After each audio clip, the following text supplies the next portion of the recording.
स्वागत है आपका। और आज हम हिंदी व्याकरण के प्रथम अध्याय भाषा और व्याकरण का अध्ययन करेंगे। किसी विषय का अध्ययन प्रारंभ करने से पहले उस विषय की परिभाषा जान लेना आवश्यक है। यहाँ आप व्याकरण का अध्ययन आरंभ कर रहे हैं, अतः व्याकरण के संबंध में जान लेना आवश्यक है। इससे पहले भाषा की परिभाषा जानना भी आवश्यक है। तो सबसे पहले हम इसमें भाषा की परिभाषा को देखेंगे।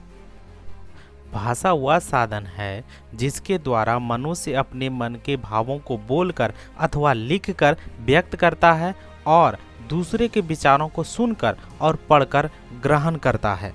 उदाहरण के तौर पर यदि हम इसे समझना चाहें तो हम कह सकते हैं कि आपके मन में बहुत से भाव उठा करते हैं जिन्हें आप दूसरों के सामने प्रकट करना चाहते हैं। जैसे आपको भूख लगती है तो भोजन मांगते हैं, किसी को पुकारते हैं, दुख होता है तो उसमें चिल्लाते हैं या रोते हैं। ये सारी बातें आप कैसे प्रकट करते हैं? इन सारी बातों को आप लिखकर या बोलकर प्रकट करते हैं। लिखने या बोलने के लिए भाषा की आवश्यकता होती है।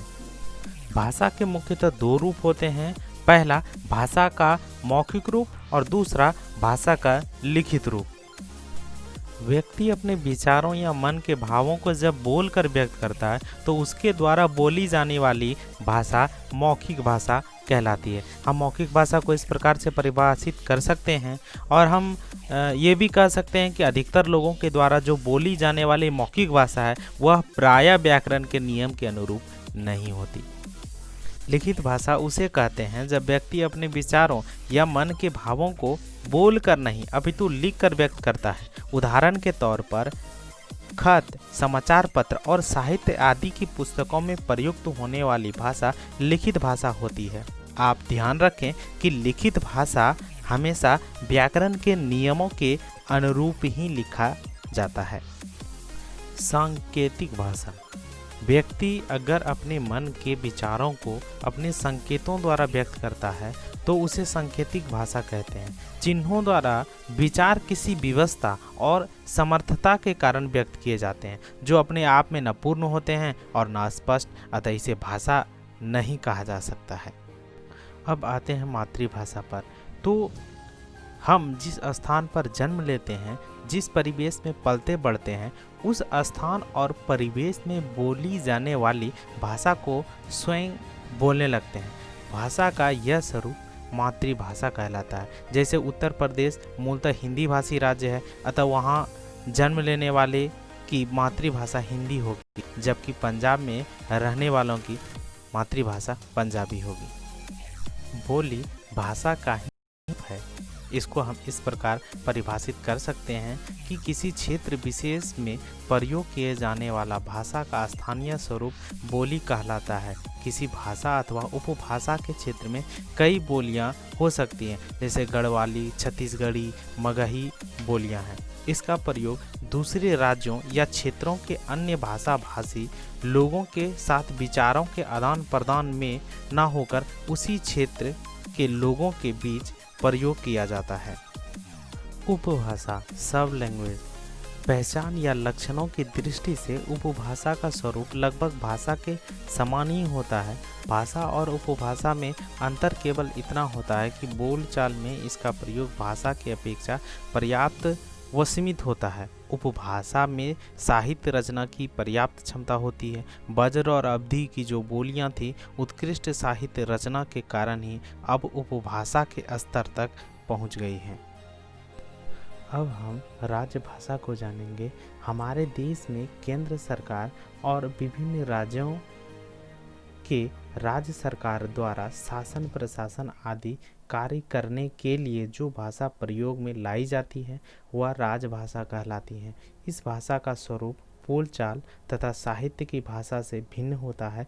भारत एक संघ है, अतः भारत की संविधान सभा ने 14 सितंबर 1949 को हिंदी भाषा को भारतीय संघ की राज्य भाषा के रूप में स्वीकार कर लिया।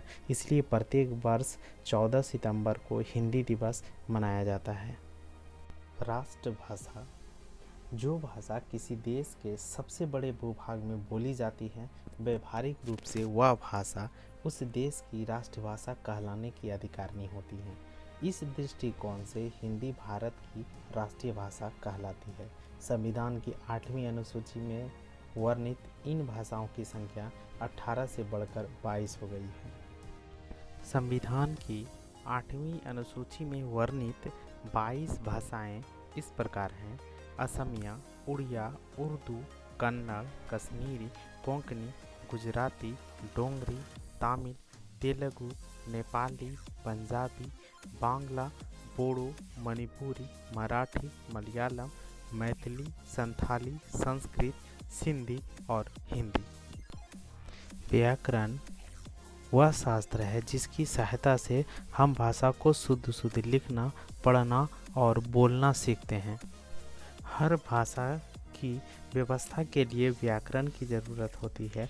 व्याकरण भाषा के लिए कानून की किताब है। यह भाषा का नियमन करता है। व्याकरण के मुख्यतः 3 भेद होते हैं: वर्ण विचार, शब्द विचार और वाक्य विचार। व्याकरण के ज्ञान से ही मनुष्य भाषा की प्रकृति को समझकर उसे शुद्ध रूप से बोलने, सीखने, लिखने और समझने की क्षमता प्राप्त करता है। इस प्रकार भाषा में शुद्धता और एकरूपता बनाए रखने में व्याकरण बहुत उपयोगी है।